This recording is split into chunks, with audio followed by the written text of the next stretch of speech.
ಕೊಟ್ಟಿದ್ದಾರೆ. ಆ ಕಾನ್ಸ್ಟಿಟ್ಯೂಷನ್ ಪೋಸ್ಟ್ಗೆ ಏನು ಗೌರವ ಕೊಡಬೇಕು ಆ ಗೌರವ ಕೊಡಲಿ. ನಂಬರ್ 1.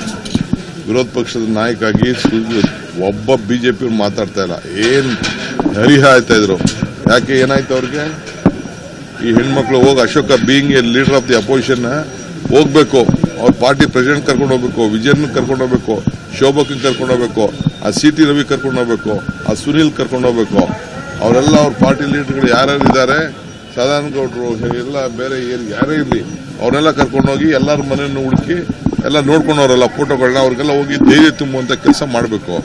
ಕುಮಾರಸ್ವಾಮಿನೂ ಮಾಡಲಿ ಅಂತ ಹೇಳ್ತಾ ಇದ್ದೀನಿ. ದೇವೇಗೌಡರು ಹೋಗ್ಬೇಕು. ನಮ್ಗೆ ಹೆಣ್ಮಕ್ಳ ಬಗ್ಗೆ ಗೌರವ ಇದೆ ಅಂತ ಹೇಳ್ತಾರಲ್ಲ, ಅವರೆಲ್ಲ ಫೋಟೋಗ್ರಾಫ್ಸ್ ಎಲ್ಲ ಅವರ ಕಾರ್ಯಕರ್ತರು ಮತ್ತೊಂದಿರಲ್ಲ ಅವರೆಲ್ಲ ಹೋಗಿ ಭೇಟಿ ಮಾಡಲಿ. ಯಾಕೆ ಭೇಟಿ ಮಾಡ್ತಾ ಇಲ್ಲ? ನೆನ್ನೆ ಅದನ್ನ ಹೋಮ್ ಮಿನಿಸ್ಟರ್ ಬರ್ತಾರೆ. ಈಗ ಹೋಮ್ ಮಿನಿಸ್ಟರ್ ಬರ್ತಾರೆ, ಹೋಮ್ ಮಿನಿಸ್ಟರ್ ಉತ್ತರ ಹೇಳ್ತಾರೆ.